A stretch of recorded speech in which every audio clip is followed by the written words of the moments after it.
अब देखो, इसमें अगर मैं अब बात करूं तो अब हम स्टडी करने जा रहे हैं सेट्स की। ठीक, सेट क्या होता है?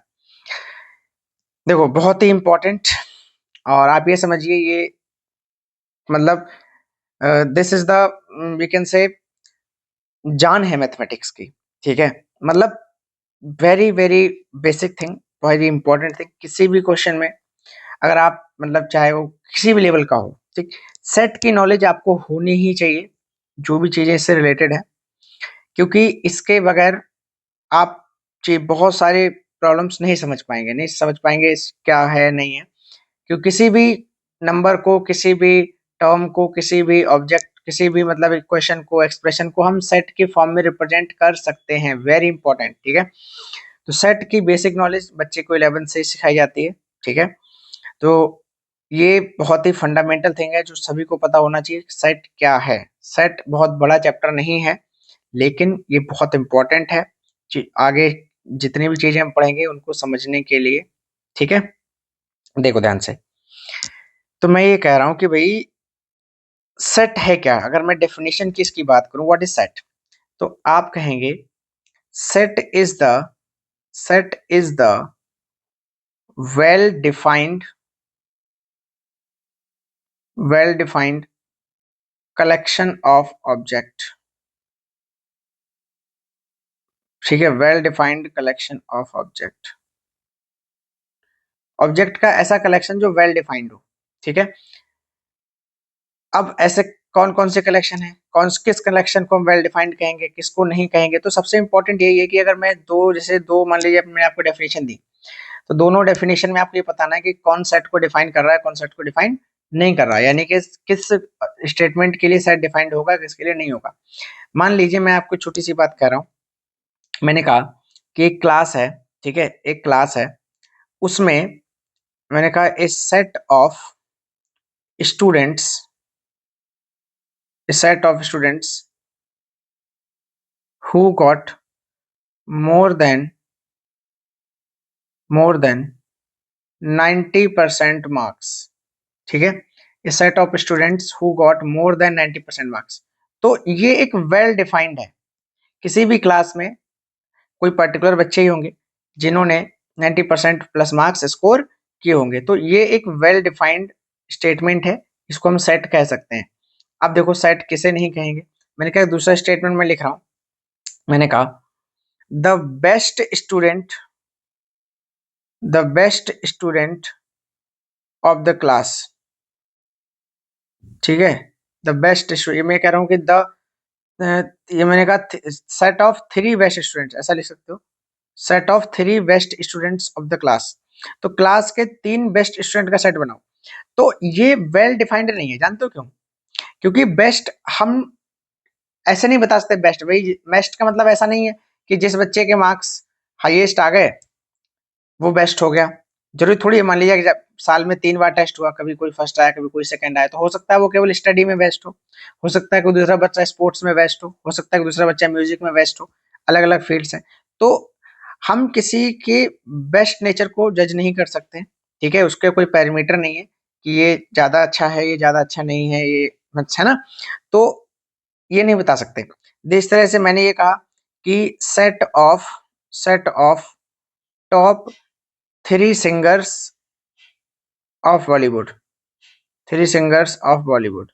तो मैंने कहा बॉलीवुड के तीन टॉप सिंगर का सेट बनाओ। तो टॉप में हम नहीं बता सकते टॉप कौन है हमारे, यार मैं कहूँ थ्री बेस्ट सिंगर। तो बेस्ट के लिए देखिए, ये जैसे मान लीजिए मुझे कोई अरिजीत सिंह पसंद है, किसी को जुबिन नौटियाल पसंद है, किसी को उदित नारायण जी पसंद है। तो सभी के अलग अलग मतलब फेवरेट्स हो सकते हैं। ठीक है, तो इसमें फिर ये वेल डिफाइंड सेट में नहीं आता। ठीक है, ये वेल डिफाइंड सेट में नहीं आता। तो वेल डिफाइंड वो होते हैं जिनकी एक एग्जैक्ट डेफिनेशन हो और उसको चेंज ना किया जा सके। मतलब अलग अलग चीज अलग, वो अब कंडीशन के हिसाब से, सिचुएशन के हिसाब से चेंज नहीं होना चाहिए, वो वेल डिफाइंड होता है। ठीक है, आगे बढ़ते हैं। देखो, रिप्रेजेंटेशन ऑफ सेट की तरफ देखेंगे कि सेट को रिप्रेजेंट कैसे करते हैं। तो सेट को रिप्रेजेंट करने के दो तरीके हैं। कौन कौन से देखेंगे? सेट को रिप्रेजेंट करने के दो तरीके हैं। पहला तरीका है set builder form. Set builder form set builder form, ठीक है। दूसरी होती है रोस्टर फॉर्म, दूसरी होती है रोस्टर फॉर्म। अब दोनों में क्या डिफरेंस है? देखो, सेट बिल्डर फॉर्म में जिस भी एलिमेंट को हम डिफाइन कर रहे हैं सेट के, उसकी डेफिनेशन दी होती है, डेफिनेशन दी होती है, ठीक है। एलिमेंट की डेफिनेशन दी होती है, ठीक। फॉर एग्जांपल, जैसे मैंने कहा एक सेट ए है जिसमें एलिमेंट एक्स है, सच दैट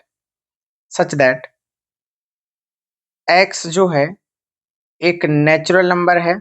एक्स इज, मैं कह रहा हूँ एक्स इज लेस देन 9, और जो एक्स है वो एक नेचुरल नंबर है, ऐसा मैंने लिखा, ठीक। तो ये मैंने सेट ए के एलिमेंट को डिफाइन कर दिया, सेट ए के एलिमेंट को डिफाइन कर दिया कि उसमें जो एलिमेंट एक्स है वो 9 से छोटा है और वो एक नेचुरल नंबर है। तो आप कहोगे कि अब रोस्टर फॉर्म क्या है?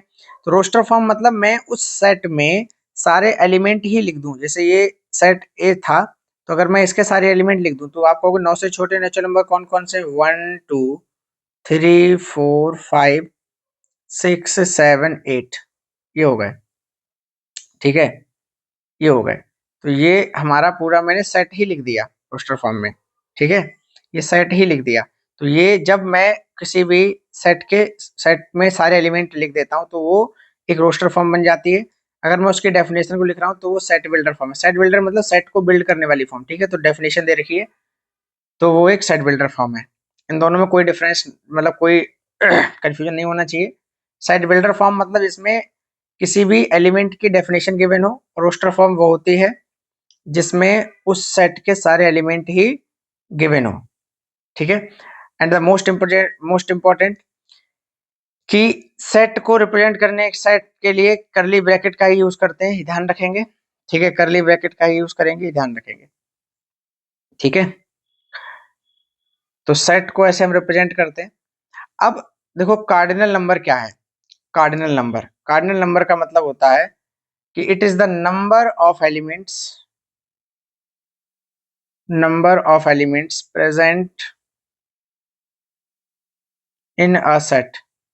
किसी सेट में कितने एलिमेंट प्रेजेंट हैं वो उसका कार्डिनल नंबर है। जैसे सेट ए की अगर मैं बात करूं तो सेट ए में कितने एलिमेंट थे, कितने एलिमेंट है काउंट करो, 1 से लेके 8 तक 8 हो गए। तो इसका कार्डिनल नंबर हो गया 8। इसको रिप्रेजेंट ऐसे करते हैं N of A, N A, ठीक है। तो cardinal number of set A is equal to 8। 8 है क्योंकि इसमें 8 एलिमेंट है, 1 2 3 4 5 6 7 8, 8 है, ठीक है। कोई दिक्कत वाली बात नहीं। तो किसी भी सेट में कितने एलिमेंट होते हैं वो उसका कार्डिनल नंबर होता है। अब बात आती है टाइप्स ऑफ सेट की, वेरी इंपॉर्टेंट, ठीक है। टाइप्स ऑफ सेट की, तो देखो ध्यान से, टाइप्स ऑफ सेट क्या होगा।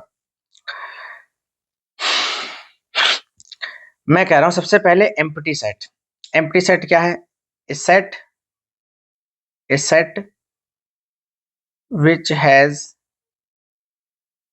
which has no element, इसमें कोई भी एलिमेंट ना हो, ठीक है। It is it is denoted by five. इसको फाइव से रिप्रेजेंट करते हैं। फॉर एग्जाम्पल मैं कह सकता हूँ एक सेट ए है, ठीक है, इसमें एक एलिमेंट एक्स है सच that x is divisible by, या मैं कह सकता हूँ एक्स इज एक second, x is a natural number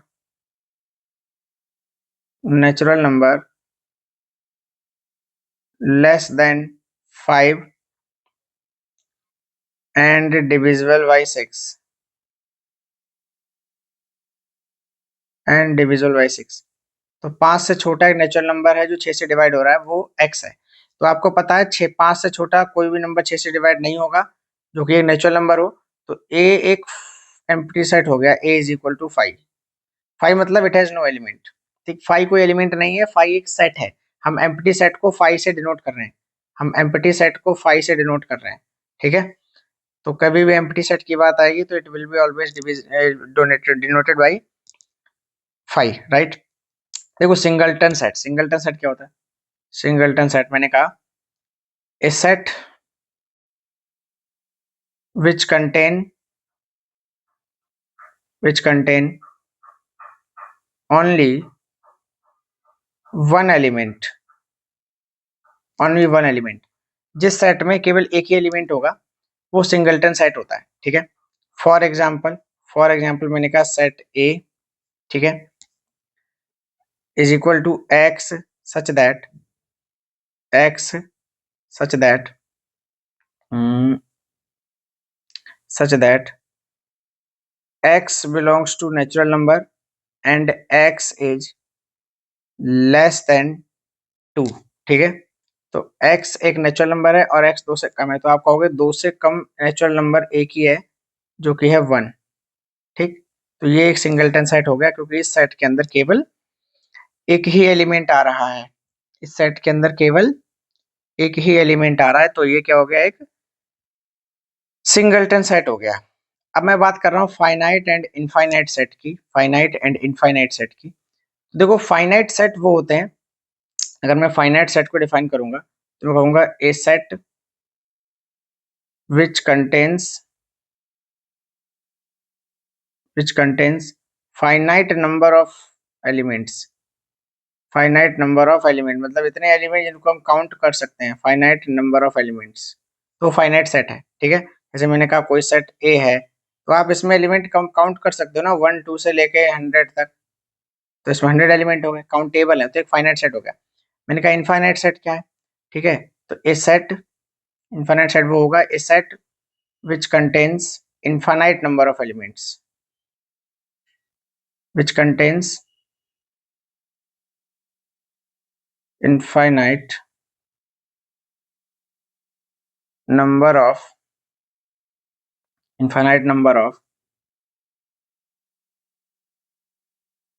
elements, ठीक है, infinite number of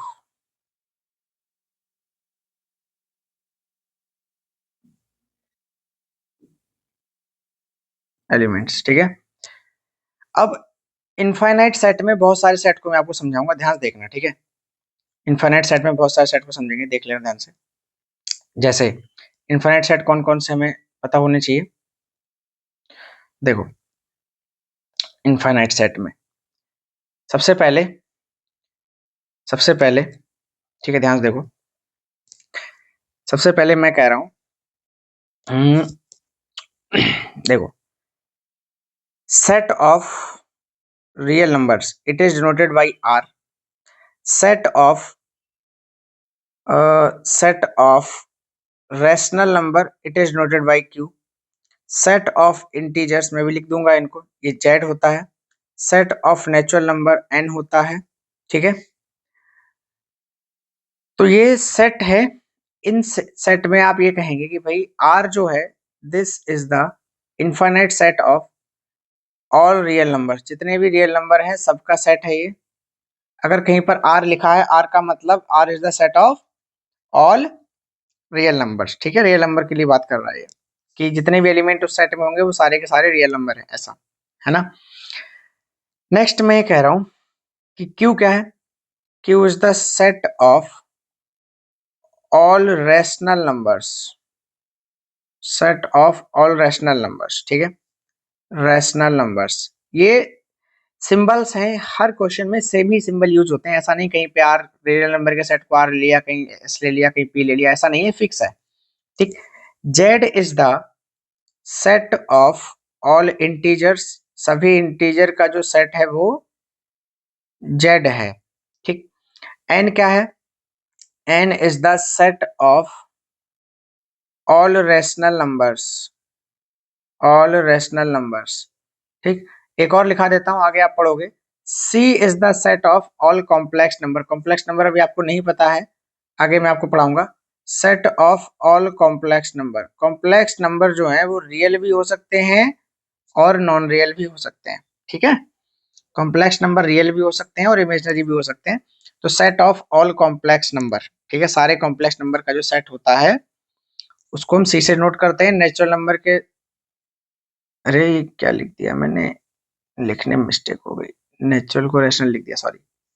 set of all natural numbers, N is the set of all natural numbers, लिखने में मिस्टेक हो गई, ठीक है, नेचुरल नंबर्स, ठीक है। देखो ध्यान से, R is the set of all real numbers, Q is the set of all rational numbers, Z is the set of all integers, N is the set of all natural numbers, C is the set of all complex number. ठीक है, complex number real image दोनों हो सकते हैं.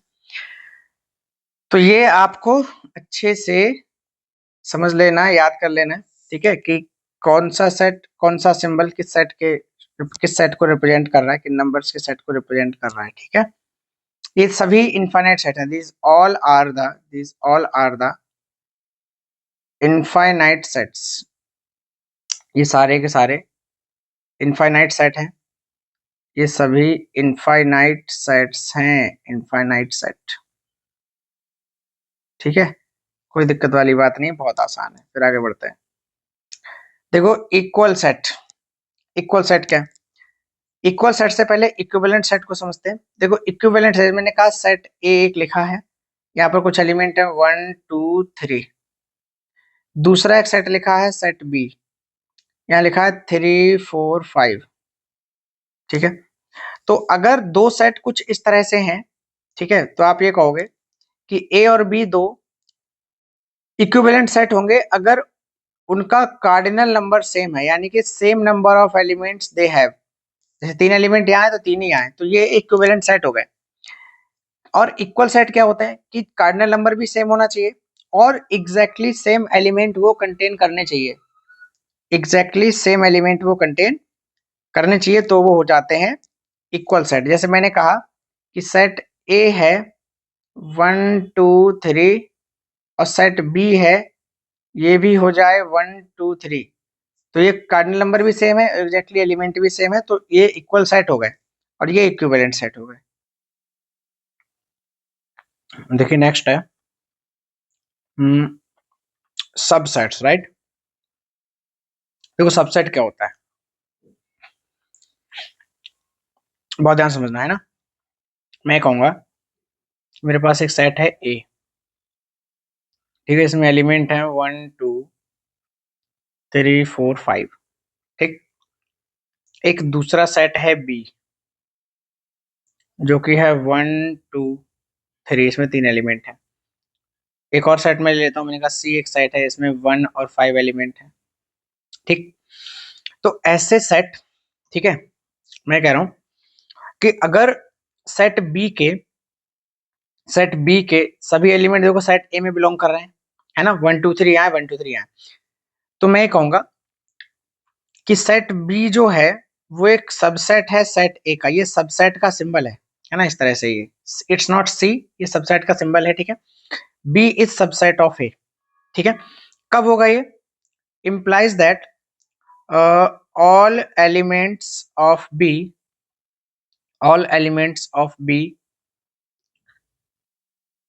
contained in, ठीक है, क्या कह सकते हैं, are present in set A, है ना. जितने भी एलिमेंट हैं सेट बी के वो किसमें प्रेजेंट हैं? Are present in set A. ठीक है, इसी तरह से सेट सी के सारे एलिमेंट ए में है, तो सेट सी भी सबसेट हो जाएगा, सेट सी भी सबसेट हो जाएगा सेट ए का. ठीक है, set C is subset of A, C is subset of A, set C is subset of A. ठीक है, ऐसा. ठीक है, तो अगर किसी सेट के सारे एलिमेंट किसी दूसरे सेट में बिलोंग कर रहे हैं तो वो उसका सबसेट होता है. ठीक है, ये चीज मैं बताना चाह रहा हूँ. तो यूनिवर्सल सेट क्या है, वेरी इंपॉर्टेंट, कि यूनिवर्सल सेट मैं कह रहा हूँ. अब एक चीज समझो, दो चीज यहाँ पे समझ लो. ठीक है, सबसेट के कॉन्सेप्ट में दो चीज समझ लो कि जो एम्प्टी सेट होता है ना, एम्प्टी सेट जो होता है, एम्प्टी सेट यानी phi is a subset of all sets. It is the subset of all sets. ठीक है, ये सभी सेट का सबसेट होता है. दूसरा, किसी भी सेट के कितने सबसेट होंगे, तो मैंने कहा कि फॉर सेट ए अगर उसका कार्डिनल नंबर मान लो m है, कार्डिनल नंबर मान लो m है, कार्डिनल नंबर ने बता रखा है कि टोटल नंबर ऑफ एलिमेंट कितने हैं उसमें कार्डिनल नंबर है, तो कार्डिनल नंबर अगर m है, देन नंबर ऑफ सबसेट्स यानी टोटल पॉसिबल कितने सबसेट उस सेट से बन सकते हैं, ये इक्वल होता है 2 की पावर m के, 2 की पावर m के। ठीक है, तो ये फॉर्मूला याद रखिए, इस पर बहुत सारे क्वेश्चंस बनते हैं और एग्जाम में पूछे भी जाते हैं, राइट। यूनिवर्सल सेट क्या होता है, ऐसे मान लीजिए मैं अगर किसी एक स्कूल को कंसिडर करूं कि भाई ये एक स्कूल है और स्कूल में देखो बहुत सारी क्लासेस होती हैं, लाइब्रेरी होती है, ग्राउंड होते हैं, बहुत सारी चीजें होती है ना। तो स्कूल जो है, अगर मान लो मैंने क्लास 1 को एक सेट माना, क्लास 2 को एक सेट माना, क्लास 10th को एक सेट माना, क्लास 11th को एक सेट माना, क्लास 5th को एक सेट माना, तो ये सब छोटे छोटे सेट हो गए। अब ये सेट किस में बिलोंग कर रहे हैं, स्कूल में बिलोंग कर रहे हैं। तो ये जो स्कूल है ये सभी क्लासेस के लिए एक यूनिवर्सल सेट हो गया। ठीक है, तो हम ये कहेंगे कि यूनिवर्सल सेट का मतलब है super set of all the sets, super set of all set, सभी सेट का जो सुपर सेट होता है वो यूनिवर्सल सेट होता है, मतलब एक ऐसा सेट जिसमें सभी सेट के एलिमेंट बिलोंग कर रहे हो। ठीक है, तो वो उसका एक सुपर सेट हो गया। ठीक, तो यूनिवर्सल सेट क्या है, सुपर सेट है। ऐसे मैं कहूँ कि लाइब्रेरी में बहुत सारी बुक्स होती हैं, मैथ्स की, सोशल साइंस की, इंग्लिश की, बहुत सारी मैगजीन्स होती हैं, न्यूज़पेपर्स होते हैं। ठीक है, तो उन सभी टाइप्स की बुक्स के लिए लाइब्रेरी एक यूनिवर्सल सेट हो गया कि भाई मुझे पता है लाइब्रेरी बुक्स के लिए होती है, तो लाइब्रेरी में सारी तरह की बुक्स मिल जाएंगी, है ना। तो बुक्स के लिए एक सुपर सेट क्या हो गया, लाइब्रेरी। ठीक है, because it has all the books. तो लाइब्रेरी एक यूनिवर्सल सेट हो गया किसके लिए, बुक्स के लिए। ठीक है, अब बात आती है power set. What is mean by power set, देखो पावर सेट क्या है, power set is a set of all subsets, set of all subsets of a set, किसी भी सेट के सभी सबसेट का सेट बना दो तो वो पावर सेट हो गया। फॉर एग्जाम्पल मैंने कहा कि ये पावर सेट देखो डिनोट किया जाता है पी ए से, जैसे ए सेट का अगर पावर सेट निकाल रहे हैं तो वो उसको पी ए से डिनोट करेंगे। अब जैसे कोई सेट ए है, मान ली कंसिडर किया मैंने सेट ए, इसमें दो एलिमेंट हैं 1 और 2, तो इसके कौन कौन से सबसेट्स होंगे, तो आपने कहा पहला तो एम्प्टी सेट हो गया 5, दूसरा 1 हो गया सबसेट, ऐसा सबसेट इसमें दो 1 एलिमेंट है, 2 एक एलिमेंट है, और इसमें 1 और 2 दोनों भी हो सकते हैं। ठीक, अब मैं अगर इन सभी को मिलाकर एक सेट बना दूं, तो मैंने कहा इसको सेट बनाने के लिए ब्रैकेट लगा दिया मैंने, तो ये एक सेट बन गया, this is the power set of A.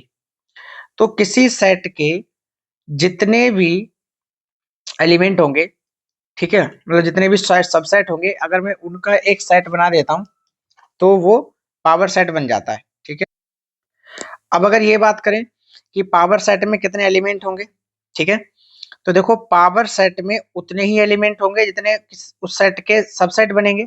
ठीक है, क्योंकि उन्हीं सभी का सेट जो है पावर सेट है, तो मैंने कहा पावर सेट में जो एलिमेंट होंगे n ऑफ पी ए, ठीक है, इट इज इक्वल टू 2 की पावर m।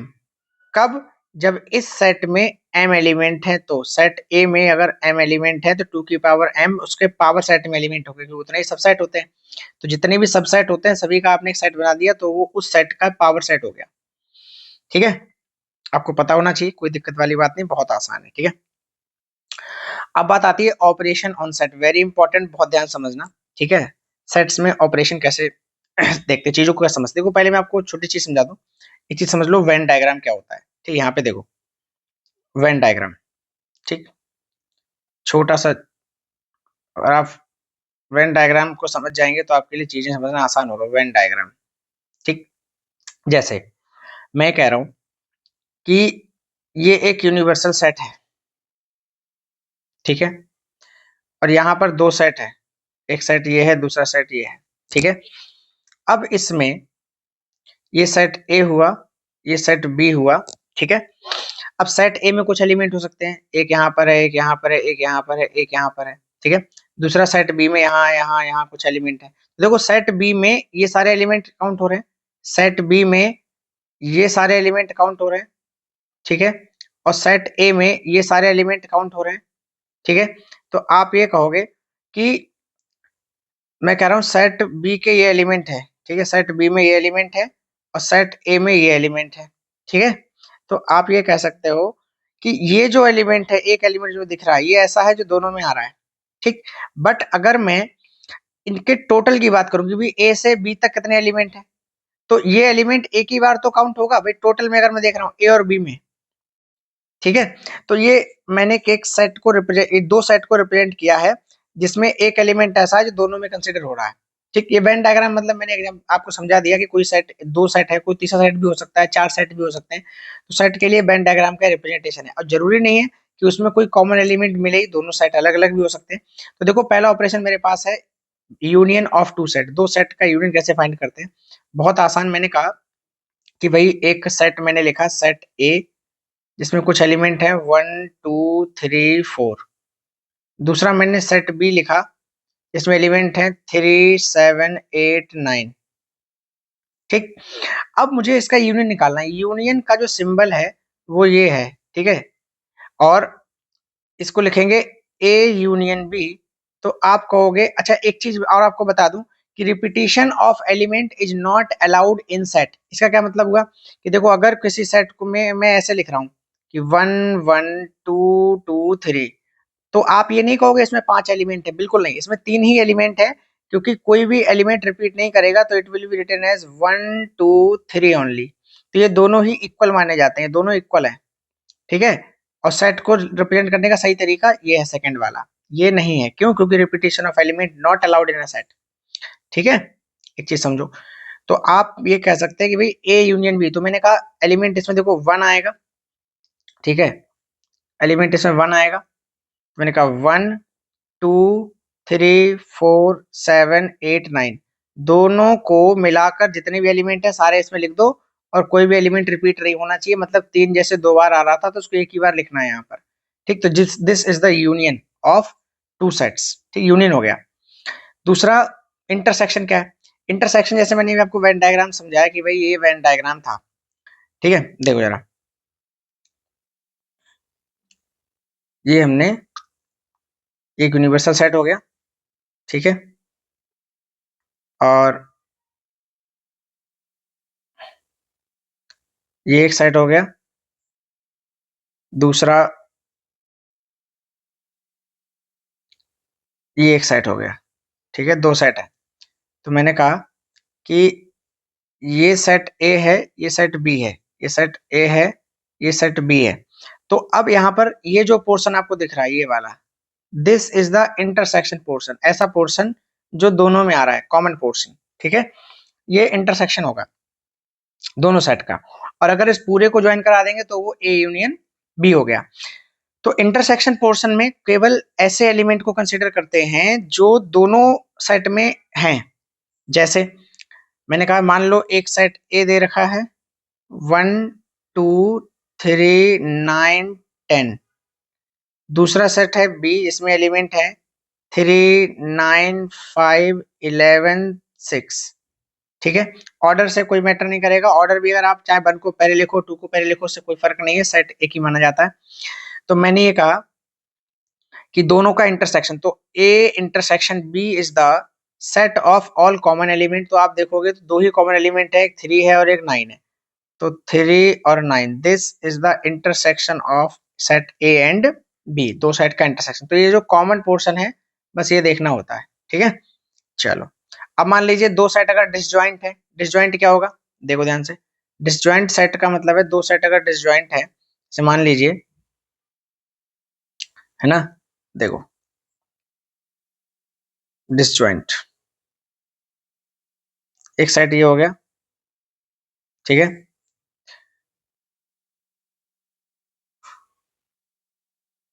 और दूसरा ये हो गया,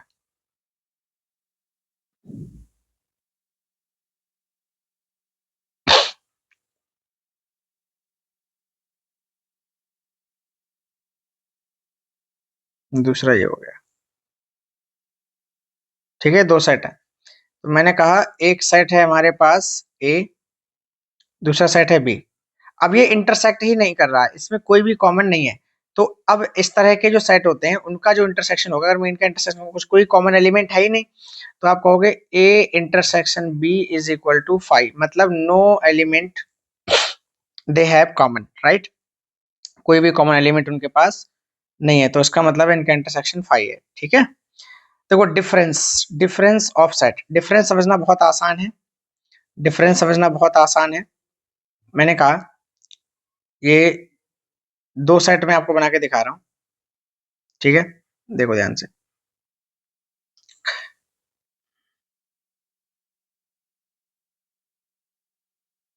देखो एक ये हुआ, दूसरा ये हुआ। ठीक है, दो सेट है।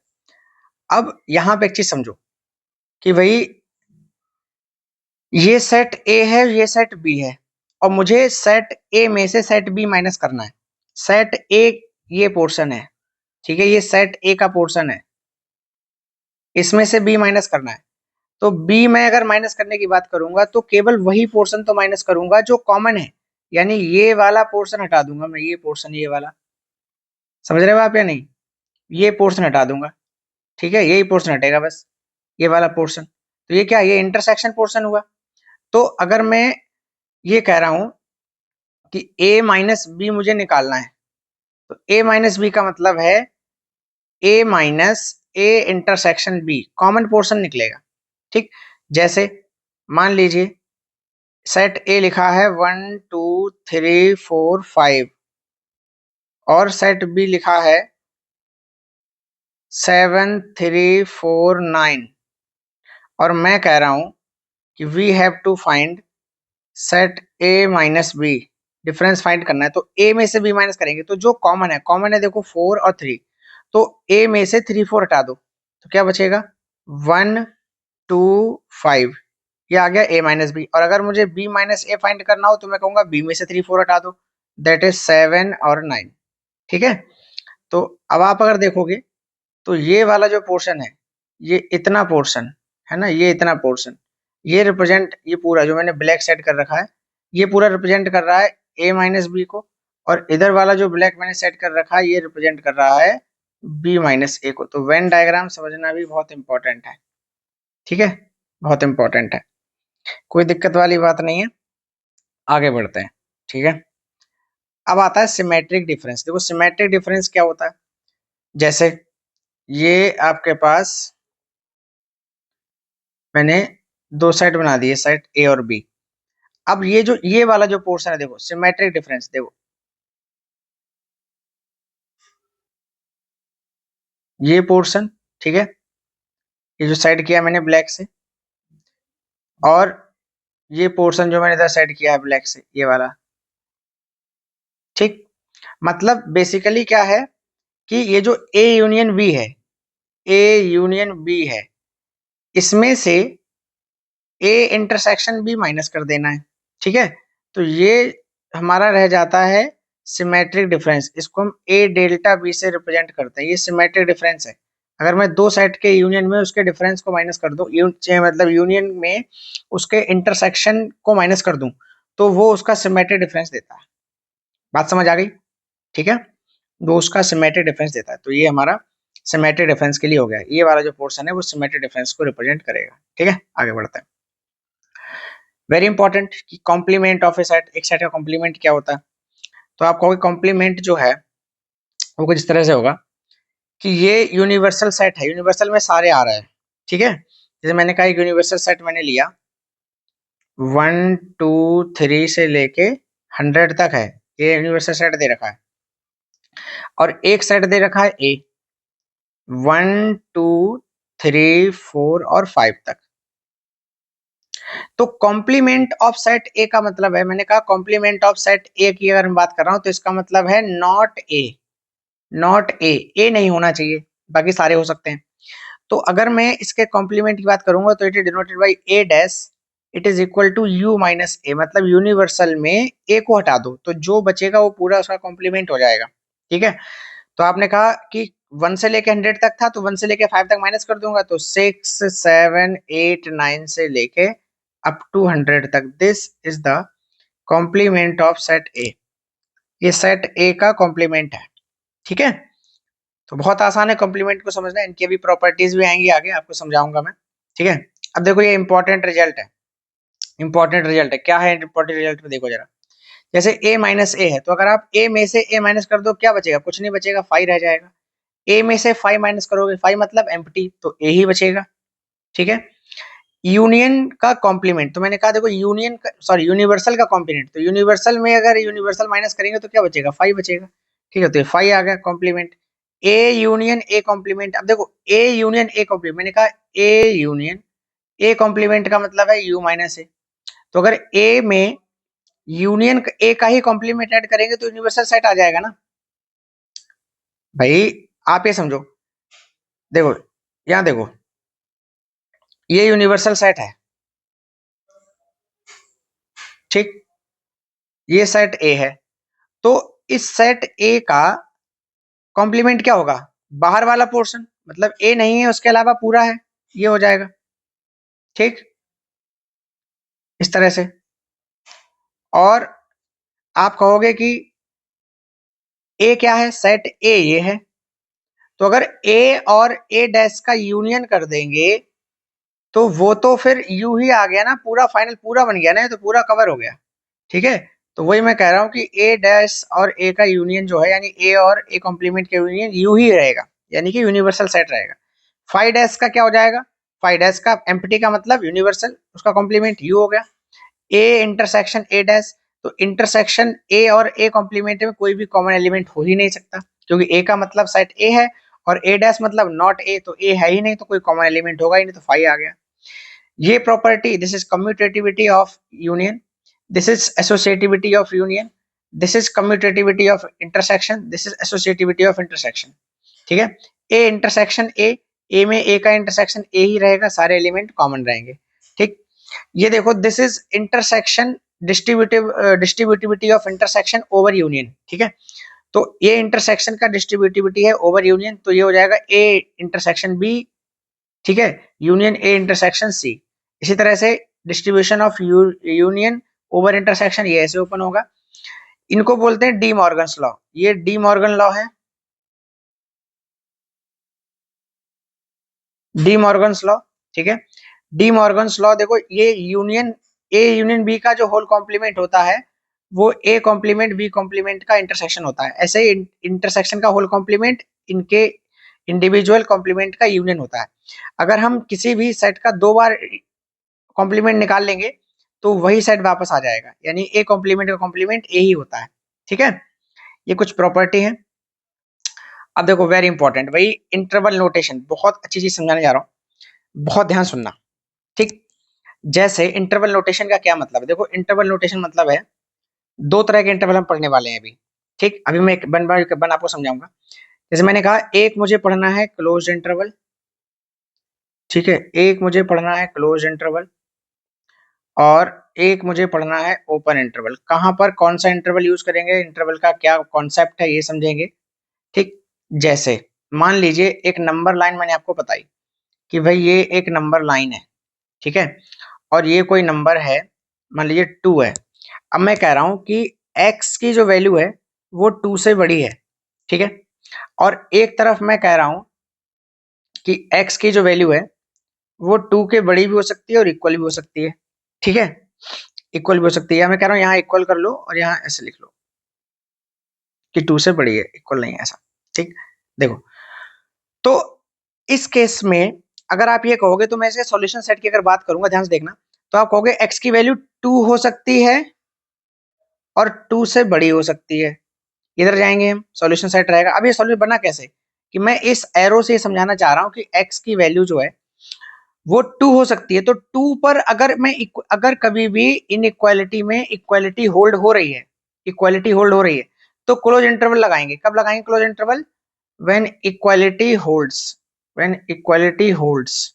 ठीक, तो देखो ये इक्वालिटी होल्ड हो रही है, ग्रेटर देन इक्वल टू है, तो इक्वल टू आ गया, इसका मतलब देखो मैंने क्लोज कर दिया इसको। अब यहाँ इक्वालिटी होल्ड नहीं हो रही, तो ये ओपन इंटरवल रहेगा, और इसका ओपन इंटरवल का मतलब है कि कोई भी वैल्यू 2 से बड़ी वाली लेंगे लेकिन 2 नहीं ले सकते, तो ये ओपन इंटरवल शो कर रहा है। अब रिप्रेजेंट करने का तरीका क्या है, तो मैंने कहा देखो 2 से लेके इन्फिनिटी तक कोई भी वैल्यू हो सकती है, और ये 2 से लेके 2 से बड़ी वैल्यू जो होगी और इन्फिनिटी तक कोई भी हो सकती है। तो आप ये कहोगे कि यहाँ पर क्लोज इंटरवल को मैं स्क्वायर ब्रैकेट से रिप्रेजेंट करता हूं और ओपन इंटरवल को मैं स्मॉल ब्रैकेट से रिप्रेजेंट करता हूं। इन्फिनिटी पर कभी भी, इन्फिनिटी पर, और सुन लो ध्यान से, इंटरवल नोटेशन में जो भी हम इंटरवल लिखते हैं वो एक तरह के इनफाइनाइट सेट होते हैं। इनफाइनाइट सेट के लिए ही हम इंटरवल नोटेशन का यूज करते हैं, इनफाइनाइट सेट्स के लिए। ठीक, तो मैं कह रहा हूं x की वैल्यू 2 से बड़ी हो सकती है, 2 के इक्वल हो सकती है, तो इसको आप ऐसे रिप्रेजेंट करोगे x can be belong to, x belongs to close interval 2। Close क्यों आएगा? क्योंकि 2 इंक्लूडेड है। जब 2 वैल्यू इंक्लूडेड होती है यानी इक्वालिटी होल्ड करती है तो क्लोज इंटरवल लगाते हैं और इन्फिनिटी तक जाते हैं। इन्फिनिटी पर कभी भी क्लोज इंटरवल नहीं लगेगा क्योंकि इन्फिनिटी कोई पर्टिकुलर पॉइंट नहीं है। ठीक है, it is the unbounded condition, it is the unbounded condition कि हम कंटिन्यू चल रहे हैं लेकिन कोई बाउंडेशन हमारे पास नहीं है। यहां पर देखो हम लिखेंगे x belongs to, x belongs to 2 to infinity, ऐसा। ठीक है, तो ये मैंने इस कंडीशन को रिप्रेजेंट कर दिया इंटरवल नोटेशन की फॉर्म में। इस इनइक्वालिटी को मैंने इंटरवल नोटेशन की फॉर्म में रिप्रेजेंट कर दिया। तो ये आपको बहुत इंपॉर्टेंटली पता होना चाहिए था। दूसरा मैं और भी एग्जांपल आपको बता रहा हूं। मान लीजिए मैंने लिखा कि x is less than 2, less than equal to 2 but greater than equal to 0। तो इसका मतलब हो गया कि भाई x जो है वो 0 भी हो सकता है और 0 से लेकर 2 तक कोई भी वैल्यू हो सकती है। तो एक क्लोज इंटरवल का मतलब है कि 2 और 0 x की वैल्यू पॉसिबल है। अगर मैं ऐसे लिखूं, यहां पर देखो, तो यहां मैंने लिखा कि भाई x की वैल्यू -5 से छोटी होगी और -10 से बड़ी होगी। तो आप कहोगे कि x belongs to open interval -10 5। क्यों ओपन? क्यों? क्योंकि इक्वालिटी होल्ड नहीं कर रही है। ठीक है, समझ में आ रहा है? तो इस तरह से आप ओपन इंटरवल क्लोज इंटरवल लगा सकते हैं। ऐसा भी हो सकता है कि कहीं पर लिखा हो x is less than equal to 5 but greater than 3।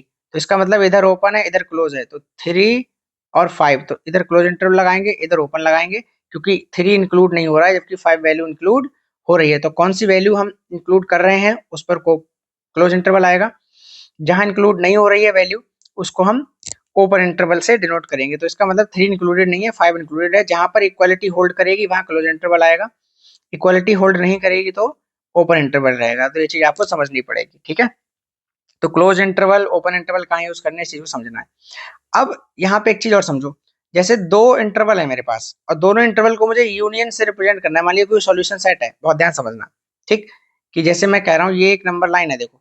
ठीक, ये नंबर लाइन है।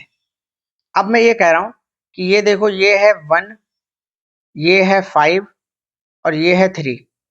ठीक, अब मैं कह रहा हूँ x की वैल्यू जो है वो 1 हो सकती है और 1 से छोटी हो सकती है, या फिर 5 से बड़ी होगी और 3 से छोटी होगी, 5 और 3 नहीं होगी। तो इसको अब इंटरवल की फॉर्म में कैसे रिप्रेजेंट करेंगे? तो मैंने कहा देखो x can belong to -infinity to 1 और 1 पर क्लोज इंटरवल। ठीक है, ये कंडीशन के अकॉर्डिंग 1 से छोटी कोई वैल्यू हो सकती है, तो 1 से छोटी मतलब -इंफिनिटी तक जाएंगे।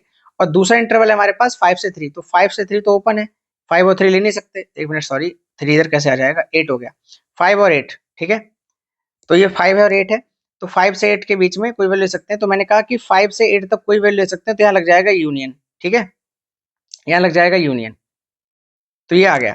ठीक है, तो दोनों इंटरवल को मैंने दोनों का यूनियन निकाल लिया, तो दोनों ये सॉल्यूशन सेट पूरा हो गया। मतलब अगर मेरा सॉल्यूशन इन दोनों इंटरवल में लाई कर रहा है तो मैं इसको यूनियन से ऐड करके दिखा दूंगा।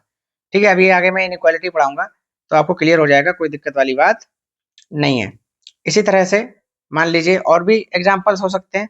ठीक है, बहुत सारे रिजल्ट हो सकते हैं। जैसे मैंने कहा ये नंबर लाइन है, ठीक है, ये -1 है, ये 0 है, ये 3 है, ये 4 है, और मैं कह रहा हूँ कि ये जो हमारा सॉल्यूशन सेट है ओपन इंटरवल क्लोज इंटरवल, ठीक है, और ओपन इंटरवल इन्फिनिटी तक, तो इसको रिप्रेजेंट करेंगे solution set x belongs to open interval -1 से 0 close interval union open interval 4 से इन्फिनिटी। ठीक है, this is the solution set for this interval notation. ठीक है, और भी हो सकते हैं, जैसे मैंने और सारे इंटरवल ले लिए। मैंने कहा कि -5 -3 0 3 7। ठीक है, ये इंटरवल है। तो मैं ये कह रहा हूँ कि सॉल्यूशन सेट जो हमारा है वो इस तरह से दे रखा है, close interval, open interval, open interval, open interval, ठीक है, और क्लोज इंटरवल, ऐसे, ठीक है।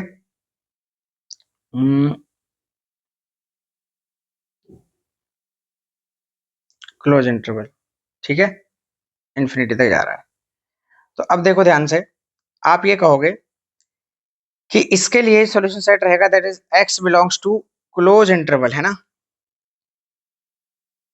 क्लोज इंटरवल -5 से -3 ओपन इंटरवल, ठीक है,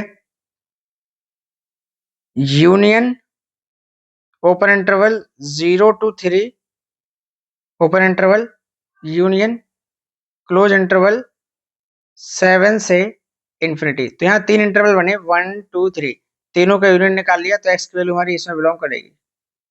समझ गए या नहीं? कोई दिक्कत वाली बात नहीं है, बहुत आसान, आगे बढ़ते हैं, ठीक है।